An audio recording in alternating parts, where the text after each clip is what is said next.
Hi everyone and welcome to my AAG undergraduate poster presentation.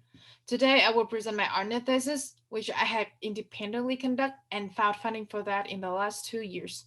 Thank you American Water Resource Association, the University of Denver, and the Vietnamese Institute of Chemistry for being wonderful supporters and collaborators.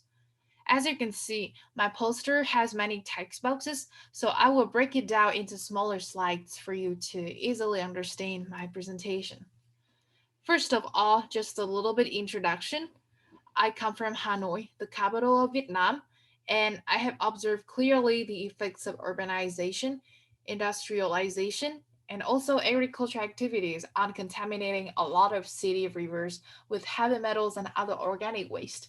More seriously, among possible contaminants, heavy metal are the most toxic and bio-resistant ones. As you can see in the map over here, Tolic River is the longest river in the capital of Vietnam, and also it has been responsible for receiving most of the wastewater from the city per day. Unfortunately, there have been very few studies on it due to its extremely bad smell and waste that can toxicate the samplers and the researchers while they conduct their research. As a result, I decided to go along the river and took 19 samples, double the number of samples from previous research in order to explore the river pollution more in depth. The sediment sample after collection was then being pre-treatment and put into the ICP-MS machine to measure 7 typical heavy metal that you can see in the slide. With the raw data in hand, I used different statistical analysis to better understanding the results, as well as developing maps to better understanding its spatial and temporal distribution of pollution. The statistical analysis I use are geoaccumulation index, enrichment factor, and sediment quality guidelines such as the threshold effect concentration and the probable effect concentration. The IGO index mainly indicate the level of contamination to geochemical backgrounds, while the EF index indicate the level of anthropogenic influence. They usually mean the same in some situation, but in here the IGO index indicate that more than half of the sample show sign of contamination in terms of cadmium, zinc, lead, and copper, and also especially more than nearly 70% of zinc and cadmium being characterized as moderate polluted. Yeah, this table are the reference table for the geoaccumulation index. You can use it as a reference. Also, the enrichment factor indicate the level of anthropogenic influences, and it also due the same result to the IGO index, which show that cadmium, zinc are the most contaminated and anthropogenic influence one, while chrome, arsenic, and nickel are the least polluted one.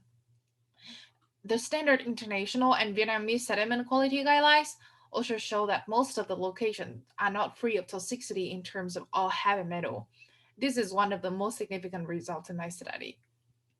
The next statistical analysis I have done are hierarchical cluster analysis and principal component analysis. Both of them are used to identify the relationship between metals because if some of them are more strongly correlated than the others, they might come from the same pollution source. So these analyses will give a better sense of the pollution source as well. Below are the map I created by using ArcGIS, showing the gradient distribution of each of the heavy metal along the river.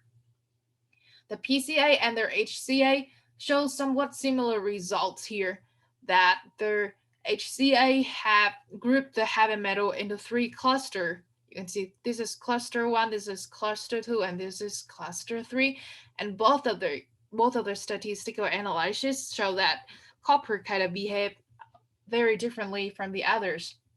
I will explore more about that in further research because the reason for why copper behave differently is unknown for me until right now.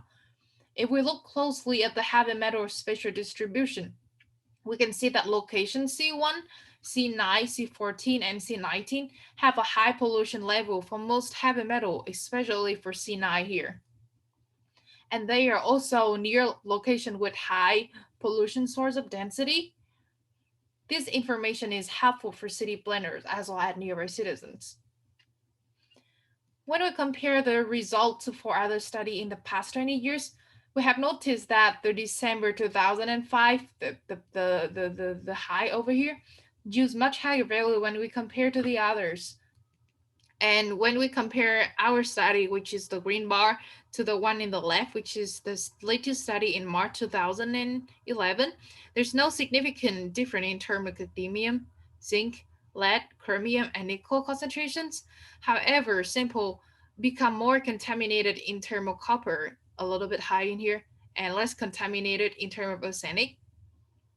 We also see that there's a very high coefficient of variation between the result of 5 studies, and we thought that the difference in sampling size and limited number of studies might be responsible for that. For example, my study take 19 samples, while study in 2006 only take 3 samples. In the conclusion section, I probably want to summarize all the important findings of this research. The first one is the pollution and anthropogenic influence ranking of metals.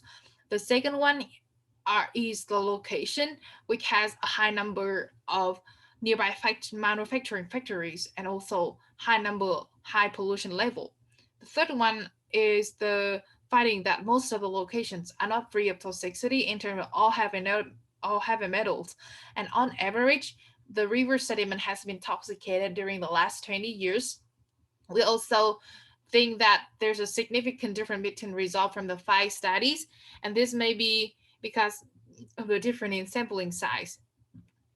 The last one is when we compare our result to the latest study in March 2011.